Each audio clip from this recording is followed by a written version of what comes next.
Terima kasih Anda masih bersama kami di Laporan Pemilu. Pemungutan suara telah digelar serentak pada Rabu 14 Februari 2024. Komisi Pemilihan Umum Republik Indonesia mengajak para pemilih untuk turut serta mengawasi penghitungan suara di TPS. Pernyataan itu disampaikan Ketua KPU Republik Indonesia Hasyim Asyari dalam pidatonya menjelang hari pemungutan suara di kantor Komisi Pemilihan Umum RI Menteng, Jakarta Pusat. Hasyim mengatakan, pemilih juga dapat mendokumentasikan kegiatan perhitungan suara, baik itu mencatat, memfoto, atau mengambil gambar video kegiatan pemungutan suara dan perhitungan suara di TPS. Pada kesempatan itu kami mengajak dan juga mengundang para pemilih untuk menyaksikan kegiatan penghitungan suara di TPS masing-masing dalam rangka untuk menjaga proses penghitungan suara berjalan sesuai dengan prosedur, sesuai dengan aturan, dan juga kita ikut serta menjaga integritas proses penghitungan suara itu sendiri di TPS masing-masing.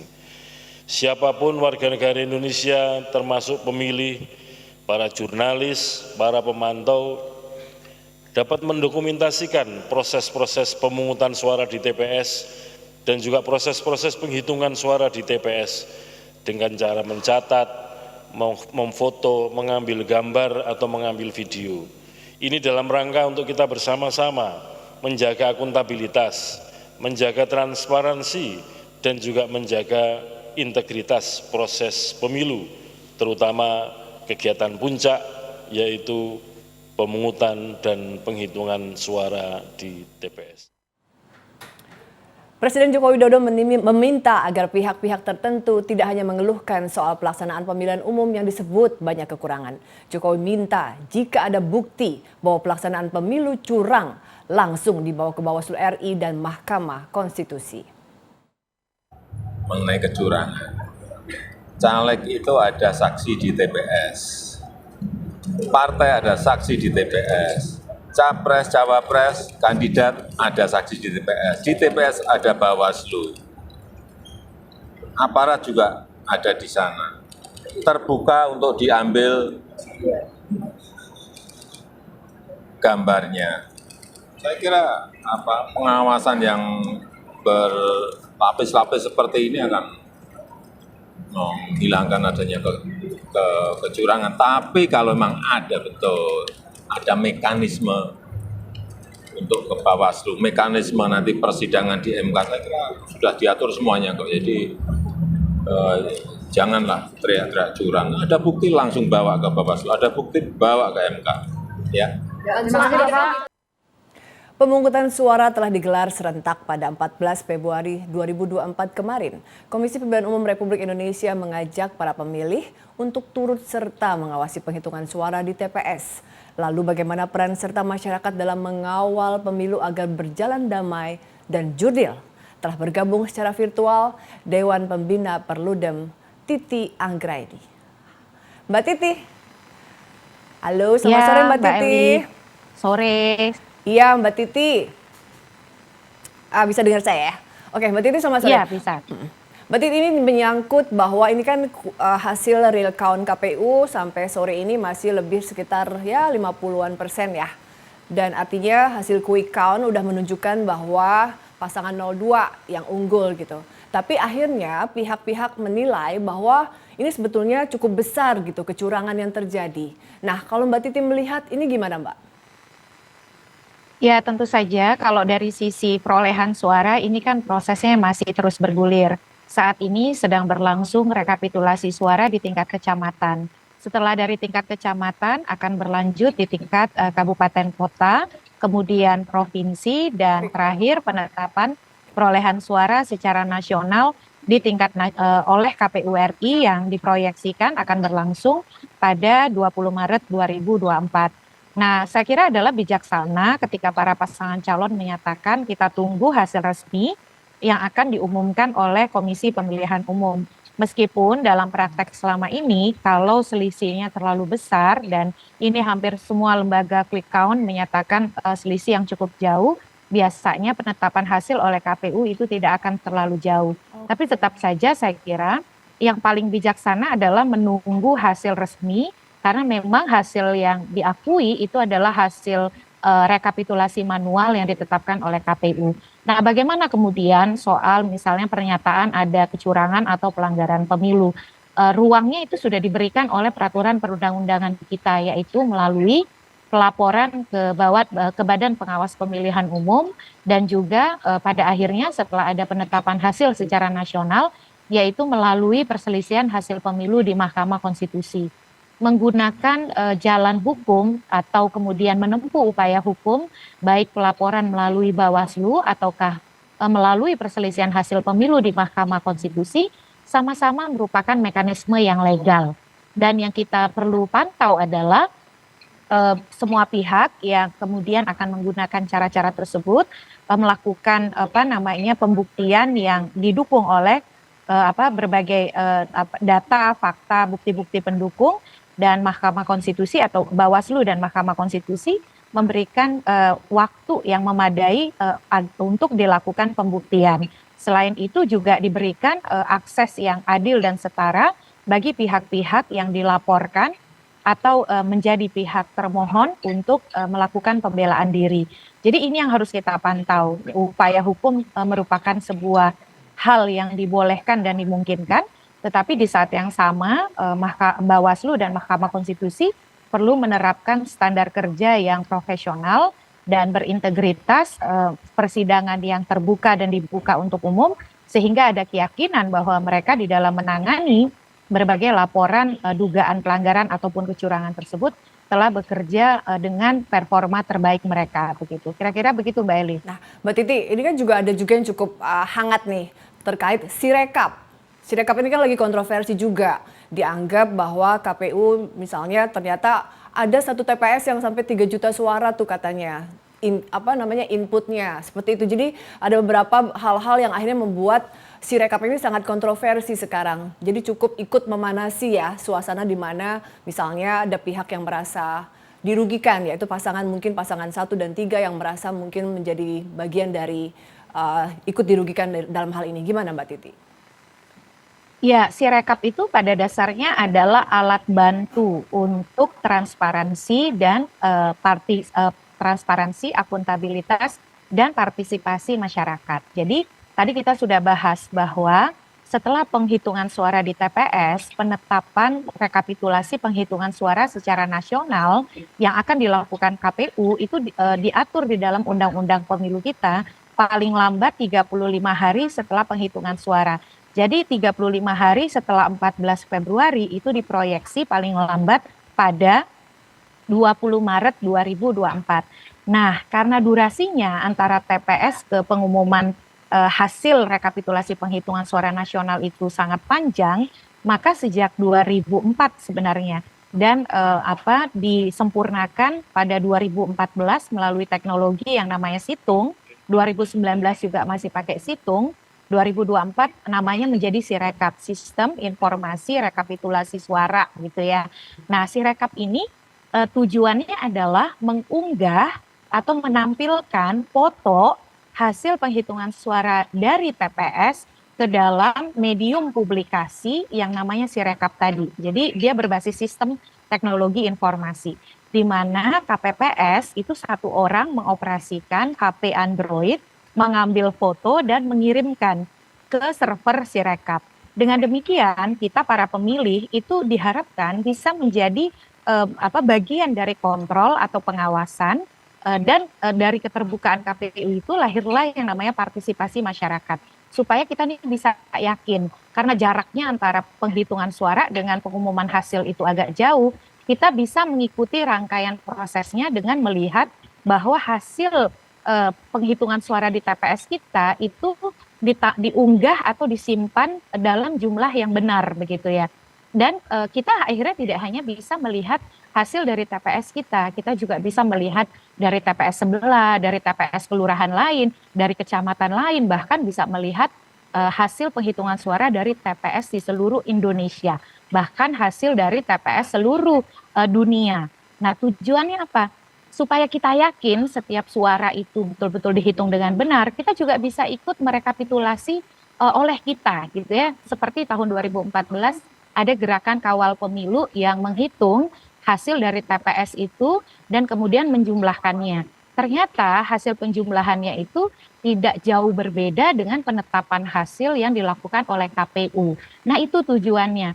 Sedangkan hasil resmi itu ditetapkan secara manual berjenjang. Dari TPS lalu direkap di kecamatan, hasil dari kecamatan direkap di kabupaten kota secara manual, hasil dari kabupaten kota direkap di provinsi secara manual, dan hasil dari seluruh provinsi dan luar negeri direkap oleh KPU RI. Nah, soal perbedaan input data yang harus kita cermati adalah publik memang harus mengingatkan KPU. Jangan sampai ada antara foto dengan angka itu tidak sama. Karena ternyata sistemnya ketika kita mengupload foto, sistem akan membaca. Kadang-kadang membacanya itu salah. Jadi dari 86 terbaca menjadi 886. Iya. Tulisan 0 itu terbaca 8. Yang harus dilakukan oleh KPU segera melakukan koreksi. Dengan demikian masyarakat jadi percaya bahwa masukan dari masyarakat itu ditanggapi dengan responsif. Yang kedua, masyarakat tetap harus memantau. Dengan demikian kita sama-sama mengontrol dan mengawal prosesnya. Tujuan Sirekap itu memang itu. Jadi tujuan kalau Sirekap tidak dibuka, justru dia terjadi di ruang gelap, iya nggak Mbak Eli ya? Baik. Tapi karena ini Sirekapnya dibuka, kita jadi tahu begitu. ya. Dan ketika iya betul, dan ketika kita tahu, kita bisa mengingatkan KPU, ayo dong KPU dikoreksi. Yang jadi masalah kalau KPU-nya tidak mau mengoreksi. Dan yang paling penting ketika koreksi sudah dilakukan, KPU itu menjelaskan kenapa ada kesalahan di dalam membaca foto dan dikonversi menjadi angka digital. Apakah itu semata karena kelalaian ataukah karena sistem yang belum sepenuhnya sempurna atau karena misalnya ada faktor kesengajaan. Kita yang kita tunggu itu penjelasan dari KPU, walaupun sejauh ini KPU sudah melakukan koreksi-koreksi. Baik. Nah, terakhir yang paling penting adalah ayo kita kawal bersama begitu. Karena kan pada dasarnya yang dihitung itu yang manualnya ya, yang tadi foto yang ditampilkan itulah yang nanti akan direkap manual. Jadi peran peserta pemilu Mbak Eli itu sangat penting karena kan peserta pemilu yang sebenarnya punya salinan hasil dari setiap TPS. Tapi tugas kita sebagai publik memang harus berisik karena berisik tanda kutip ya, karena itu kan saling hasil menjaga. dari TPS kita, betul tentu juga dengan tindakan-tindakan dan sikap yang proporsional, bukan yang konspiratif, analisisnya jadi jauh kemana-mana sehingga tidak berimbang begitu. Betul. Artinya Sirekap ini walaupun iya aplikasinya diorganisir oleh KPU tapi bukan berarti itu adalah patokan suara yang resmi ya kan, ya kan Mbak Titi seperti itu kan ya. Mbak Titi kita akan bertanya lagi, betul ya, jadi kita akan bertanya lagi kepada Mbak Titi terkait misalnya soal kecurangan tadi, tapi kita harus break sebentar. Pemirsa laporan pemilu dan dialog saya bersama Dewan Pembina Perludem, Mbak Titi Anggraini akan kami lanjutkan setelah jeda. Tetaplah di laporan pemilu.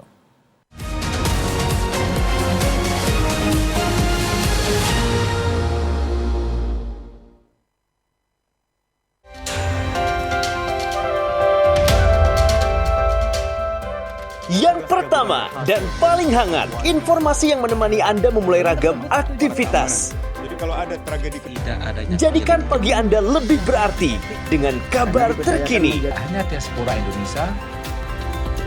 Laporan 8 pagi, setiap hari pukul 6 pagi, live di Garuda TV.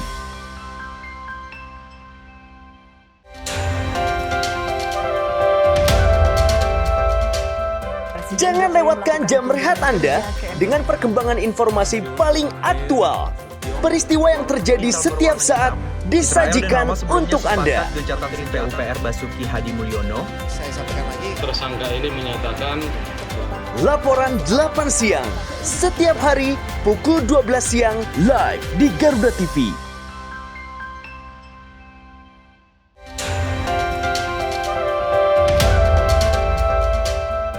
Beragam peristiwa mewarnai malam hari Anda dengan berbagai fakta penting sepanjang hari. Membahas berbagai fakta yang menjadi sorotan diulas secara mendalam. Penerjunan di Tidore sangat. Ini tentu ada nanti dan tidak dipenuhi. Laporan 8 malam, setiap hari pukul 11 malam live di Garuda TV.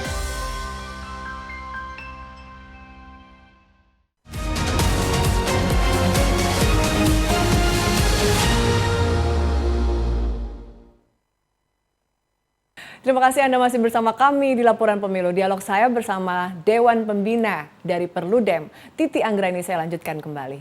Mbak Titi, ini kan quick count memang betul bukan standar kemenangan dari pasangan dari 02 misalnya. Karena memang harus masih menunggu hasil resmi dari KPU. Yang mana itu masih 30-an hari lagi ya. Nah Mbak Titi, tapi quick count ini cukup mengusik. Artinya yang terjadi sekarang cukup ramai nih. Masih ramai, lalu beberapa pihak itu melihat bahwa ini ada kekuatan kekuasaan katanya terkait kemenangan 02. Lalu mungkin ada pihak pasangan lain yang menilai bahwa suara mereka digerus gitu ya, dan itu ke 02. Nah Mbak Titi melihat seperti ini, keramaian atau keributan seperti ini seperti apa Mbak Titi? Ya, pertama quick count itu kan dia mencatat hasil atau angka-angka yang dihasilkan dari penghitungan suara di TPS. Jadi dia sekedar mencatat dan mendokumentasikan hasil dari TPS.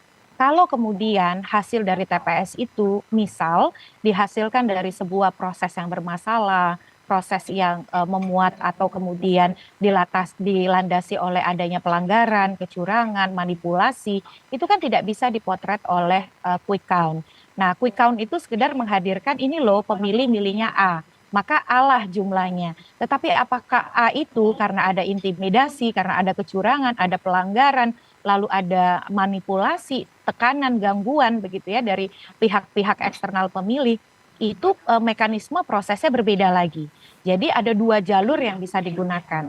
Kalau terjadi pelanggaran administratif, tindak pidana pemilu atau hal-hal yang berkaitan dengan pelanggaran terhadap aturan main pemilu sebelum penetapan hasil pemilu, Bawaslu lah yang berwenang. Kalau dia pelanggaran administratif pemilu, misalnya pelanggaran terhadap tata cara, prosedur, mekanisme di dalam penyelenggaraan pemilu, Bawaslu berhak membuat putusan.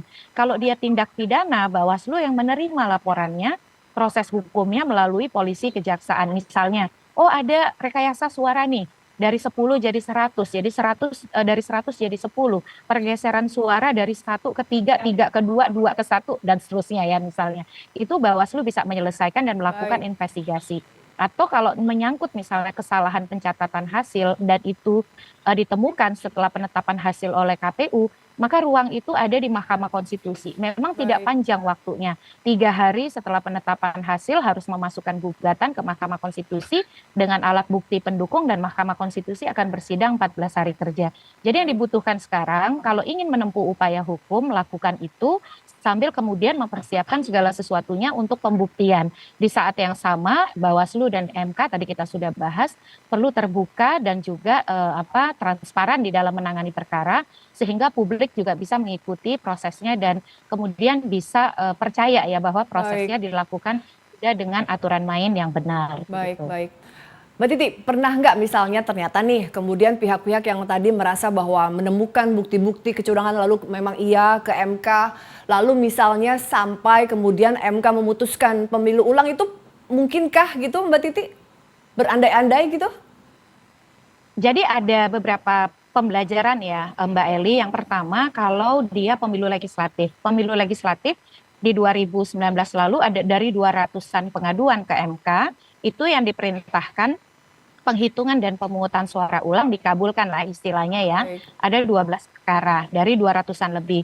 Kalau untuk pemilu presiden memang belum pernah ada putusan untuk dilakukan penghitungan pemungutan suara ulang apalagi sampai kemudian pembatalan hasil. Kalau mengubah hasil di pemilu legislatif itu ada misalnya dari kursinya milik partai A menjadi milik partai B. Tapi itu basisnya daerah pemilihan, bukan secara keseluruhan. Jadi basis dapil. Atau kemudian caleg terpilih yang tadinya semula B menjadi C itu juga ada, tapi lagi-lagi basisnya dapil. Sementara dapil DPR kita kan ada 84, tidak pernah ada kejadian 84 dapil itu semua didiskualifikasi. Kejadian pembatalan hasil itu hanya ada di pilkada.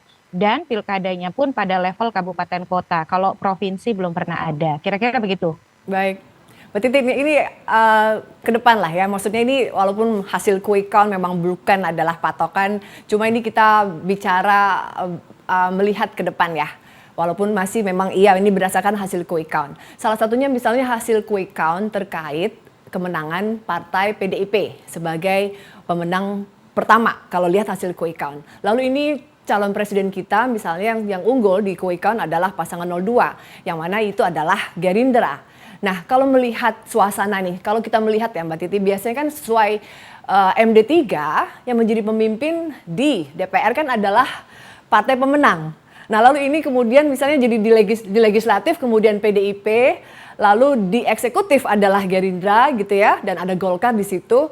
Ini saya membayangkan Mbak Titi, kita melihatnya ke depan ternyata nanti gimana ya pemerintahan kemudian kalau misalnya PDIP ternyata benar seperti yang disampaikan kemarin oleh Pak Hasto bahwa menjadi oposisi.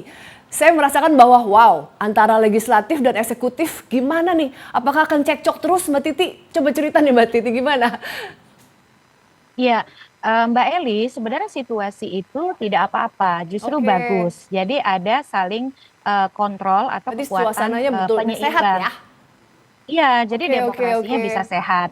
Tapi juga harus diingat, di parlemen itu, ketua DPR itu bukan pemimpin yang mengendalikan. Oke, Karena baik. dia itu sekedar mengkoordinasi. Oh, Dan kalau mengkoordinasi tapi tidak dilihat, berhak memutuskan betul, banyak hal. Oke, karena betul, semuanya forum ya. betul. Oke. Betul, jadi Lanjutkan Mbak dia Titi. itu betul. Jadi ketua DPR jangan dibayangkan Hmm. seperti pemimpin perusahaan yang bisa misalnya Betul. mengendalikan dan menentukan arah dari parlemen.